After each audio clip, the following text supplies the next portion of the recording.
Claude, si tu me permets, j'aurais 2 questions pour toi. La première, c'est, on vous a vu pratiquer l'avantage numérique ce matin. Parfois, sur tes unités, tu vas mettre Weber et Petrie sur la même. D'autres fois, comme on a vu ce matin, tu les sépares. Pourquoi tu décides de les séparer?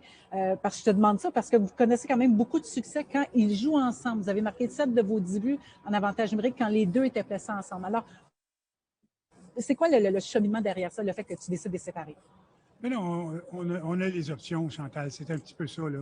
On les pratique des 2 façons. Puis à un moment donné, dépendant de l'équipe, dépendant de la façon que notre jeu de puissance se déroule, de temps en temps, les changements, ça donne, disons, un petit wake-up call là, quand que ton jeu de puissance est plat, si tu veux, là. C'est que, mais on pratique les 2 façons. Puis je pense qu'à un moment donné, on prend une décision dépendant de où ce qu'on pense que ça va nous être le plus avantageux. Parfait, merci. Et la deuxième question, c'est concernant Carey Price. On l'a vu pratiquer seul avec Stéphane Waite de l'autre côté. Il peaufinait sa technique. Est-ce que, bon, je sais que c'est beaucoup Stéphane Waite qui s'occupe de Carey, mais toi, comme entraîneur-chef, qu'est-ce que tu veux voir comme amélioration chez Carey, autant dans sa technique ou son comportement ou peu importe? Chantal, je vais te répondre facilement. Là. Demain, tu vas voir, ça va être Jake Allen qui va être de ce côté-là. C'est une occasion cette semaine de travailler avec tous les gardiens, avec nos 2 gardiens surtout, là, les 2 gardiens principaux, puis de passer un petit peu de temps ensemble seuls. C'est qu'il y avait certains exercices aujourd'hui que les gardiens n'avaient pas beaucoup d'action. C'est que c'est un bon moment pour Stéphane d'aller de l'autre côté avec Carey aujourd'hui puis avec Jake demain. On va y aller avec Martin McGuire. Oui, bonjour Claude. On a parlé à Jonathan tout à l'heure, puis il semble en tout cas dédié à vouloir devenir un joueur plus complet, à contribuer de plusieurs façons. Qu'est-ce que tu vois dans son jeu? Est-ce que tu penses qu'il tend à aller vers ça, sur ce que tu vois? Écoute, moi, je pense que c'est Jonathan, une bonne attitude cette année. Là, il est arrivé, puis vraiment, écoute, je te dirais que son mindset est bon. J'y ai parlé justement avant le dernier match, puis j'avais jasé un petit peu pour lui dire de pas seulement que regarder à faire des jeux, mais aussi qu'il est capable de marquer puis d'aller un petit peu plus au filet.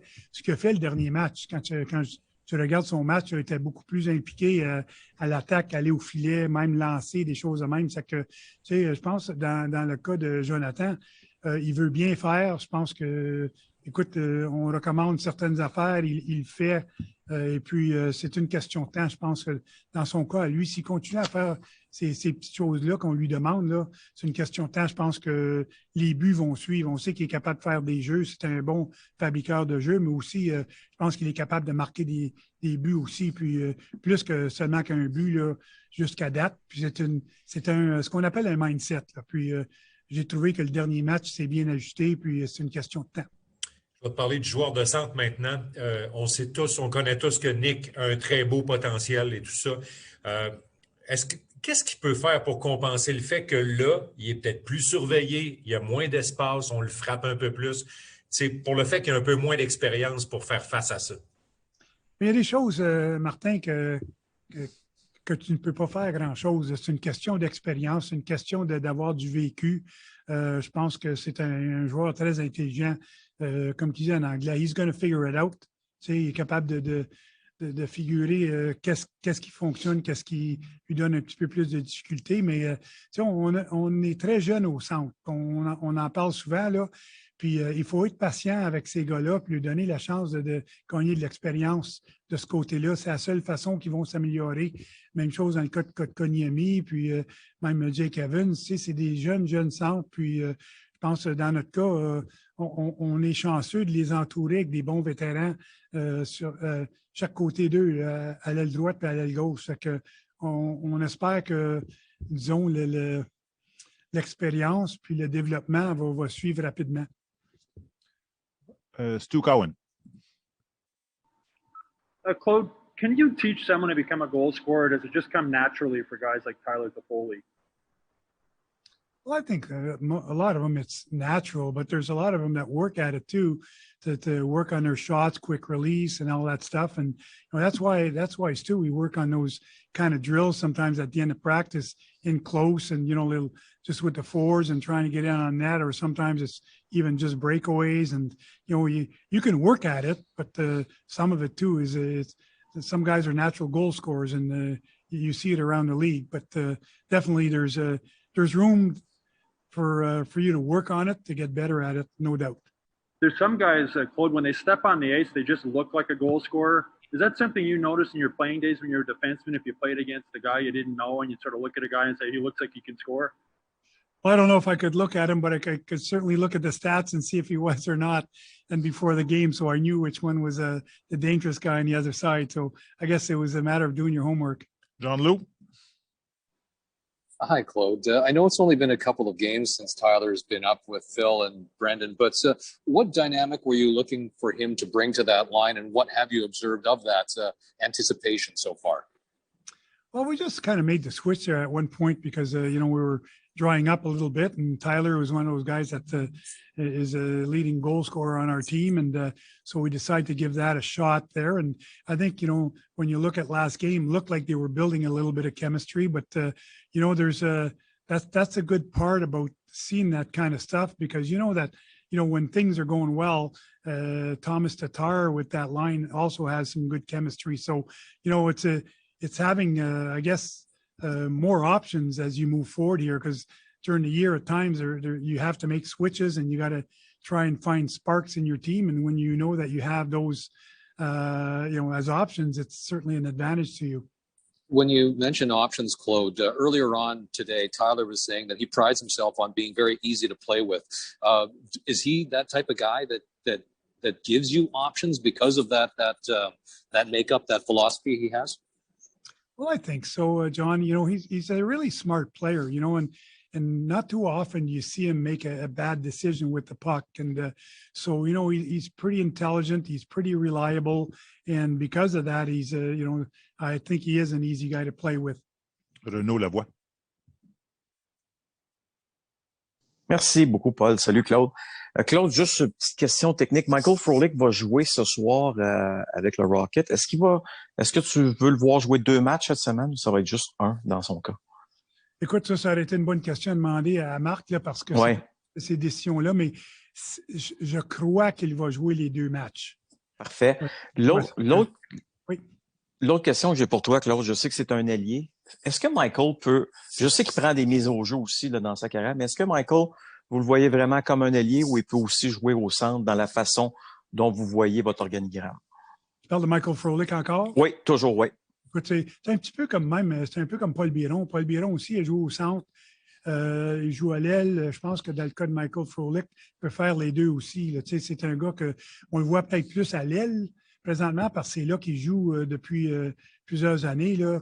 Il joue plus à l'aile qu'au centre. Alors, on le voit peut-être plus comme un allié, mais la bonne chose, c'est que ces gars-là, comme j'ai mentionné tantôt, Paul Biron et lui, c'est des gars qu'on peut toujours utiliser au centre. Eric Engels.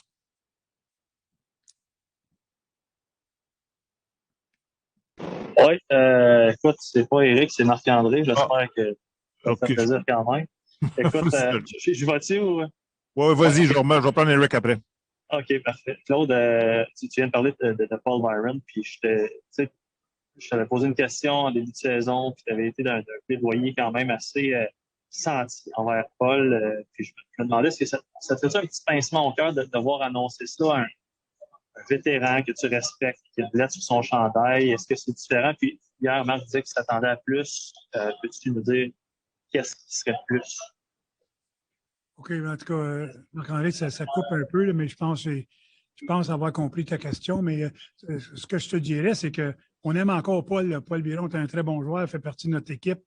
Moi, personnellement, comme entraîneur, je suis content qu'il est encore ici. Écoute, on a de la profondeur cette année, qui est un avantage. De l'autre côté, on n'a pas de blessure, qui est des fois un désavantage pour certains joueurs. Puis on prend des décisions qui sont pas faciles à prendre de temps en temps, mais on sait tous ce que Paul Biron est capable d'amener à l'équipe. On sait tous quel genre de joueur il est. Puis tout ce que je peux dire, c'est qu'on l'aime encore et on est content qu'il est encore ici. Merci, c'était vraiment une bonne question. Dommage que ça ait coupé. Merci. Je n'ai pas compris. Eric Engels, you're up. Hey, Claude, I think, and you were kind of just discussing this, we all see the benefits in rolling four lines and the depth that you have and how it could be your strength. When goals are not going in, what do you do as a coach to keep everybody on board with that plan? Because I'm sure you would agree, you probably have never had a player who wants to play less. I'm sure they all want to play more. So how do you keep everybody kind of on board with that plan when the goals are not going in? And some guys who are offensive, they need that opportunity and that ice time to create those goals. Well, let me put it this way, Eric, and I'll start right from the beginning. When we started the season and we went on that 6-game road trip, it was, we only had the 1 week of training camp. And in order for everybody to get into it, in order for players to minimize injuries, which you saw, which happened to a guy like Dubois, he's off 3 weeks, he comes back, he gets injured. It was important for us to really spread the ice time. Having said that, I know we had success, and we came back, and I think we were 4-0-2, but when you look back at what's going on right now, you have to look at more than just the guy's stat sheet. It's like analytics. You can look at whatever you want.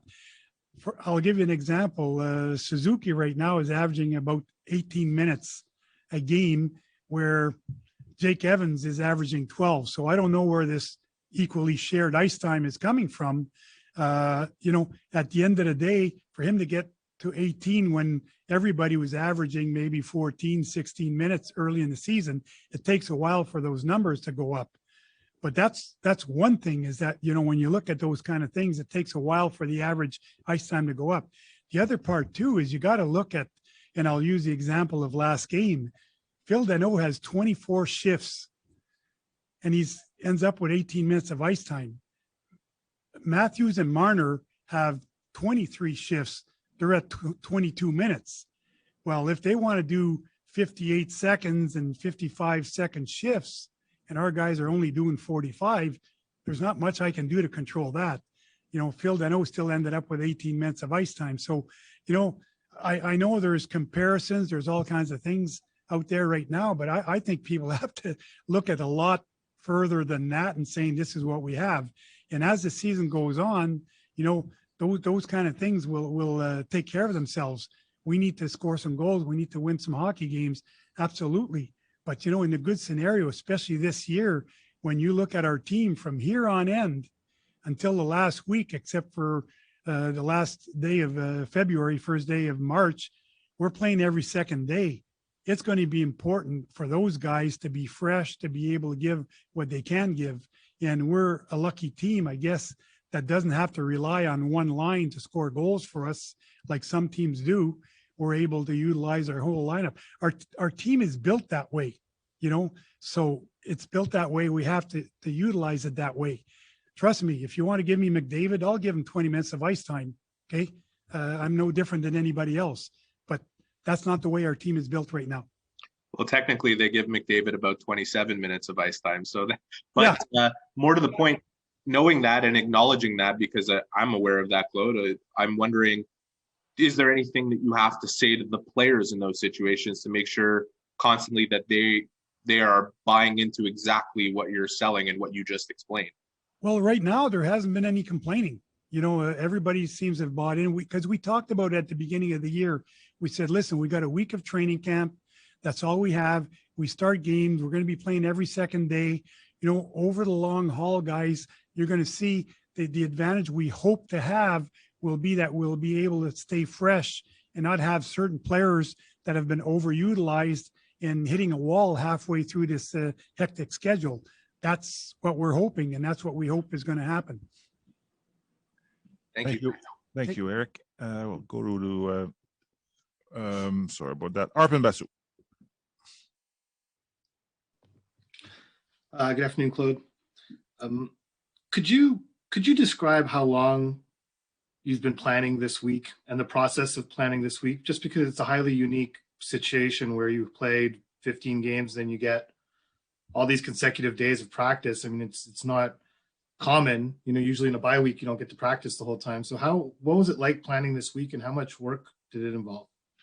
Well, I think it was part of our yearly plan, if I can put it that way, because when the schedule came out, we had training camp. We only had a week, and then you look at this week coming up. Well, we had already discussed this will be a good time to do certain things, et cetera. And then by the time we get to that area too, we'll also look at our game and say, okay, we need to work a little bit on certain things. So we'll attack it that way. So this has been planned for a long time as far as what we want to do or the approach of what we want to do. As far as certain specifics, I think we gave ourselves an opportunity to see where we were going to be after 15 games. And we often see slumps start with a bad period in a game, and we can see a good stretch start with a good period in a game. I think we were all able to see in the third period against Toronto that, you know, things were turning around a bit for your club, and now you have this long break. You know, we often hear coaches say, let's build on that period the next game. And you got this big week in between. How do you build on that period for the next game? It's in an ideal world, Arpin, no doubt you would have liked to have played, you know, a couple of days after. There's no doubt. Unfortunately, we don't control the schedule, and you know, you hope that it doesn't deflate your team. Or when I say deflate it from that third period, we hope we can start off, you know, Saturday in the first period the same way we ended the third period. And you know, we're hoping that you know, what we do this week will help us get to that point. So that's something that it's unfortunate. And like I said, in an ideal world, if you ask me what would I have preferred, I would have preferred to play, you know, maybe not the next day, but the day after, and build on that. Absolutely.